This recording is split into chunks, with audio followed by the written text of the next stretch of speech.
नमस्कार विद्यार्थियों, आज जो हम टॉपिक डिस्कस करने जा रहे हैं, इस टॉपिक को डिस्कस करते हैं। 1918 में कांग्रेस का अधिवेशन हुआ दिल्ली में। इसकी अध्यक्षता की मदन मोहन मालवीय ने।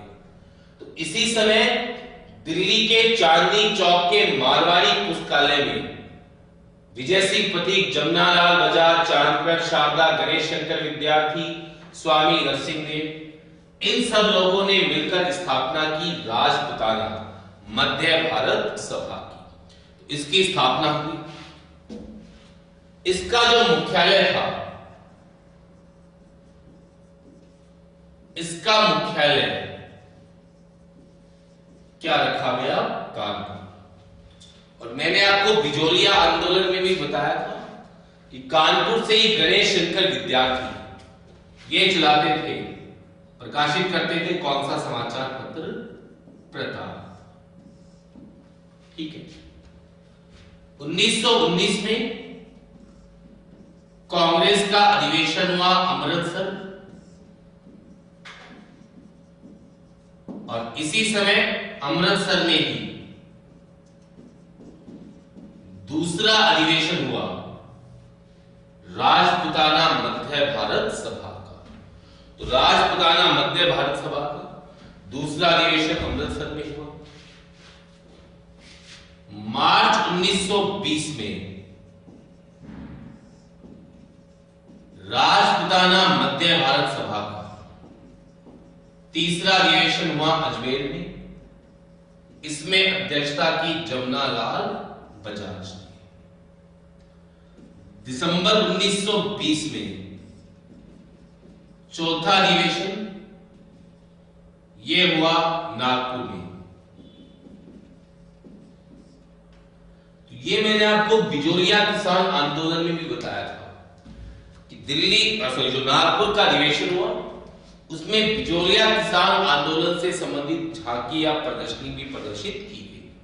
तो वो राजपुताना मध्य भारत सभा के कारण ही झांकी को प्रदर्शित किया।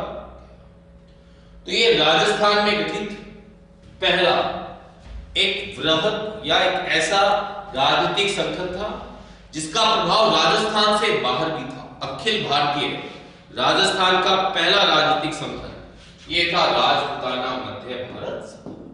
कभी भी क्वेश्चन आए कि राजस्थान का पहला अखिल भारतीय राजनीतिक संगठन, उसका आंसर होता है राजपुताना मध्य भारत सभा। यानी कि राजस्थान के बाहर भी इसका व्यापक प्रभाव था, और इसके कारण राजस्थान के जो कृषक हैं, मजदूर वर्ग हैं, उनकी जो दयनीय स्थिति थी उसके बारे में बाकी लोगों को पता चला।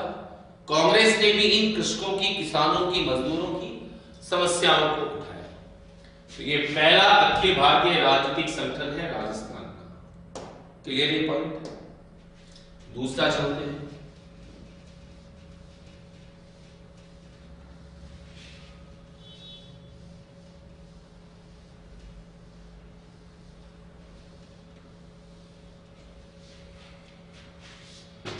उन्नीस ईस्वी में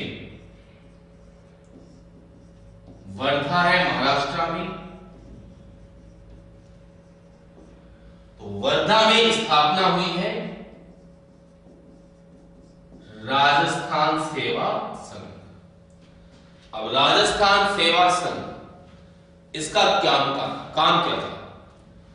इसका काम था कि कृषकों और जमींदारों के बीच में मध्यस्थ की भूमिका। तो ये काम था किसका? राजस्थान सेवा संघ का। और 22 अक्टूबर और इसकी स्थापना की विजय सिंह पथिक, रामनारायण चौधरी, जमनालाल बजाज, ये इत्यादि इसके संस्थापक सदस्यों में से। 22 अक्टूबर 1920 को वर्धा से एक समाचार पत्र भी निकाला गया, राजस्थान केसरी। तो राजस्थान केसरी नामक जो समाचार पत्र था, इसका भी प्रकाशन किया गया वर्धा से। तो राजस्थान केसरी का तो प्रकाशन होता था कहां से? वर्धा से। नेक्स्ट देखो, इसके बाद इसका मुख्यालय 1920 में अजमेर स्थानांतरित किया। तो अजमेर से जो समाचार पत्र निकाला, इसका नाम था नवीन राजस्थान। बाद में नवीन राजस्थान का नाम बदलकर क्या कर दिया गया? तरुण राजस्थान। समाचार पत्र वही था, केवल नाम बदल दिया गया। रामनारायण चौधरी, जयनारायण व्यास इत्यादि लोगों ने इसके संपादक के तौर पे भी कार्य किया। 1924 में तरुण राजस्थान के दो संपादक थे, एक तो रामनारायण चौधरी, ये थे इसके संपादक, और एक थे शोभाराम गुप्ता। इन दोनों पर देशद्रोह का मुकदमा भी चलाया गया। हालांकि बाद में रामनारायण चौधरी को तो निर्दोष करार दे दिया गया, शोभाराम गुप्ता को 2 वर्ष के कारावास की क्या सुना दी गई? सजा सुना दी गई। ठीक है। तो राजपूताना मध्य भारत सभा के बाद दूसरा महत्वपूर्ण राजनीतिक संगठन ये कौन सा था? राजस्थान सेवा संघ।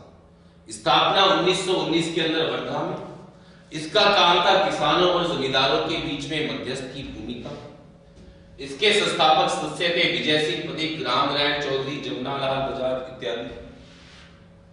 22 अक्टूबर 1920 को वर्धा से समाचार पत्र प्रकाशित किया गया, राजस्थान केसरी।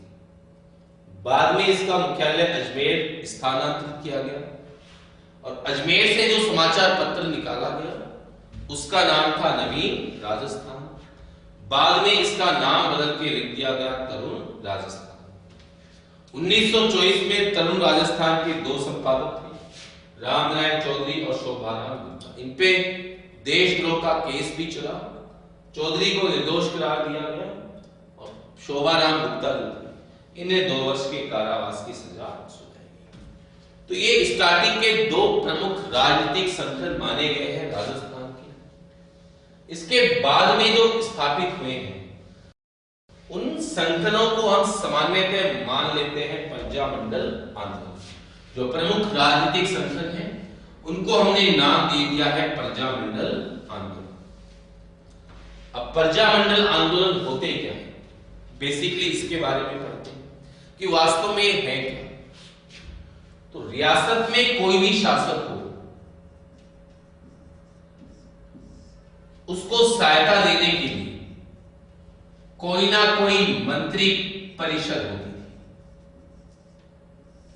रियासत के शासक को सरकार चलाने में सहायता देने के लिए मंत्री परिषद होती थी, और इस मंत्री परिषद में शामिल होते थे इस शासक के रिश्तेदार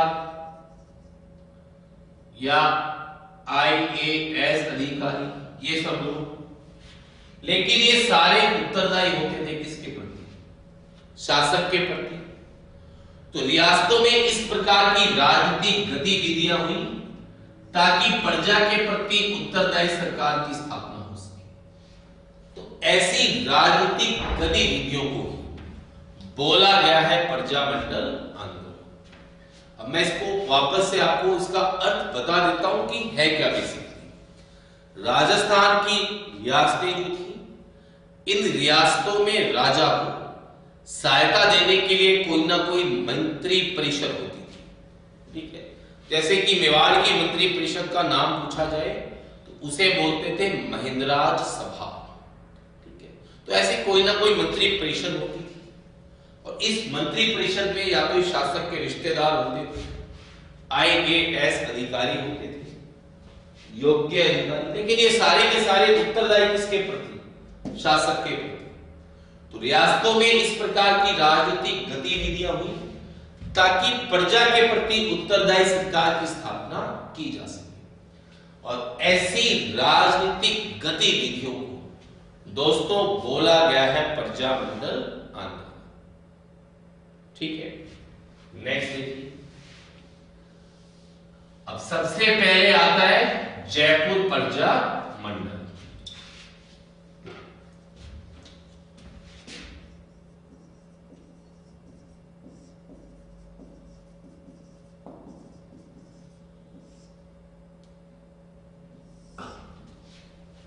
इसमें देखिए तो जो जयपुर की रियासत है, इस जयपुर की रियासत में राजनीतिक चेतना लाने का श्रेय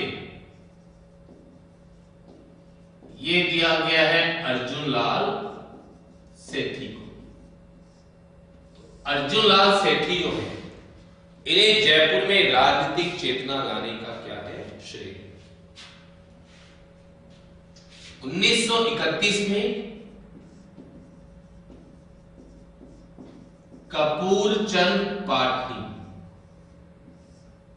इन्होंने स्थापना की जयपुर प्रजा मंडल की।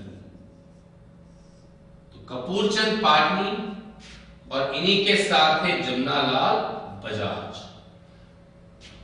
कई बुक्स में केवल कपूर चंद पाटनी का ही नाम आता है, ऐसा नहीं है। कपूर चंद पाटनी और जमनालाल बजाज दोनों ने मिलकर स्थापना की है जयपुर प्रजा मंडल। ये राजस्थान में गठित प्रथम प्रजा मंडल था। तो राजस्थान में गठित प्रथम प्रजा मंडल ये था जयपुर प्रजा मंडल, लेकिन निष्क्रिय था। पाटनी इस प्रजा मंडल को सक्रिय नहीं रख पाए, एक प्रकार से निष्क्रिय प्रजा मंडल था जयपुर प्रजा मंडल। 1936 में इसका पुनर्गठन किया गया। ये गठन किया जमनालाल बजाज ने। फरवरी 1937 में फिर इसकी कार्यकारिणी बनाई गई और इसके अध्यक्ष ये बनाए गए चिरंजीव लाल मिश्रा। 1938 में प्रजामंडल का पहला अधिवेशन हुआ है जयपुर में, अध्यक्षता की जमनालाल बजाज। वापस देखिए, जयपुर में राजनीतिक चेतना लाने का श्रेय दिया गया है अर्जुन लाल सेठी को। 1931 में कपूर चंद पाटनी ने जयपुर प्रजा मंडल की स्थापना की। इन्हीं के सहयोगी थे जमनालाल बजाज। तो जयपुर प्रजा मंडल राजस्थान में गठित प्रथम प्रजा मंडल था, लेकिन निष्क्रिय था। इसको पुनर्गठित किया 1936 में जमनालाल बजाज ने। फरवरी 1937 में इसकी कार्यकारिणी बनाई गई, अध्यक्ष बनाए गए चिरंजीव लाल मिश्रा। 1938 में जयपुर प्रजा मंडल का पहला अधिवेशन जयपुर में ही हुआ, अध्यक्षता की जमनालाल बजाज। 1940 में फिर जयपुर प्रजा मंडल के अध्यक्ष ये बने हीरालाल शास्त्री। 1942 में कांग्रेस ने शुरू किया था भारत छोड़ो आंदोलन। ये शुरू किया किसने? कांग्रेस ने। तो उस समय हीरालाल शास्त्री ने, जयपुर के प्रधानमंत्री थे मिर्जा इस्माइल। मिर्जा इस्माइल के साथ एक समझौता कर दिया था और इस समझौते को बोला गया है दोस्तों जेंटलमैन एग्रीमेंट। तो ये अगस्त 1942 में समझौता कर लिया हीरालाल शास्त्री ने मिर्जा इस्माइल के साथ। अब समझौते में था क्या? क्योंकि इस समय द्वितीय विश्व युद्ध भी चल रहा था, सेकेंड वर्ल्ड वॉर चल रही थी। तो हीरालाल शास्त्री ने कहा कि जयपुर रियासत इस विश्व युद्ध में अंग्रेजों को सहयोग नहीं देगी। मिर्जा इस्माइल ने यह बात मानी। मिर्जा इस्माइल ने कहा कि जयपुर प्रजा मंडल के कार्यकर्ता आंदोलन में भाग नहीं लेंगे। यह बात मान ली किसने? हीरालाल शास्त्री ने। लेकिन जयपुर प्रजा मंडल के कुछ कार्यकर्ता थे जो आंदोलन में भाग लेना चाह रहे थे। तो उन व्यक्तियों ने बाबा हरीश चंद्र के नेतृत्व में बनाया था आजाद मोर्चा, और आजाद मोर्चा बनाकर उन्होंने इस आंदोलन में भाग लिया। ठीक है। 1944 में जयपुर प्रजा मंडल की अध्यक्ष ये बनी जानकी देवी बजाज। तो ये किसी भी प्रजा मंडल की एकमात्र और प्रथम क्या रही है दोस्तों? महिला अध्यक्ष। तो प्रथम और एकमात्र महिला अध्यक्ष किसी भी प्रजा मंडल की ये थी जानकी देवी बजाज। 1946 का जो वर्ष था उसमें जयपुर के शासक थे सवाई मान सिंह द्वितीय। इन्होंने अपने मंत्रिमंडल में शामिल किया देवी शंकर तिवारी को। तो ये किसी भी रियासत के राजा के मंत्री परिषद में शामिल होने वाले प्रथम गैर सरकारी व्यक्ति थे। मतलब कि ना तो कोई आईएएस थे, ना ही कोई शासक के रिश्तेदार थे, बल्कि प्रजा के द्वारा चयनित प्रथम व्यक्ति थे देवी शंकर तिवारी, जो किसी भी रियासत के राजा के मंत्रिमंडल में शामिल हुए। एक बार वापस से बता देता हूं आपको। जयपुर प्रजा मंडल, जयपुर में राजनीतिक चेतना लाने का श्रेय है अर्जुन लाल सेठी को। 1931 में कपूरचंद पाटनी, जमनालाल बजाज, इन्होंने जयपुर प्रजा मंडल की स्थापना की। तो ये राजस्थान में गठित प्रथम प्रजा मंडल था, लेकिन निष्क्रिय था, सक्रिय नहीं था। 36 में इसको पुनर्गठित किया जमनालाल बजाज ने, और फरवरी 1937 में इसकी कार्यकारिणी बनाई, जिसमें अध्यक्ष बनाए गए इस प्रजा मंडल के चिरंजीव लाल मिश्रा। 1938 में जयपुर प्रजा मंडल का पहला अधिवेशन हुआ जयपुर में, उसमें अध्यक्षता की जमनालाल बजाज। 1940 में हीरालाल शास्त्री अध्यक्ष बन गए। 1942 में जब भारत छोड़ो आंदोलन शुरू हुआ तो उस समय जयपुर के प्रधानमंत्री थे मिर्जा इस्माइल, और इन्होंने हीरालाल शास्त्री से समझौता किया, जिसको बोला गया है जेंटलमैन एग्रीमेंट। इसमें लिखा था, क्योंकि इस समय सेकेंड वर्ल्ड वॉर चल रहा था, तो इस एग्रीमेंट में लिखा गया कि जयपुर रियासत सेकेंड वर्ल्ड वॉर में अंग्रेजों को सहयोग नहीं देगी, और जयपुर प्रजा मंडल के कार्यकर्ता इस आंदोलन में भाग नहीं लेंगे। लेकिन कुछ कार्यकर्ता थे जो भाग लेना चाह रहे थे। इन्होंने फिर बाबा हरिश्चंद्र के नेतृत्व में आजाद मोर्चा बनाकर इस आंदोलन में भाग लिया। 1944 में जानकी देवी बजाज थी, तो ये जयपुर प्रजा मंडल की अध्यक्ष बनी। तो किसी भी प्रजा मंडल की प्रथम और एकमात्र महिला अध्यक्ष यही रही है। 1946 में जयपुर रियासत की जो मंत्री परिषद थी मानसिंह सैनी की, उसमें शामिल कर लिया गया देवी शंकर तिवारी को।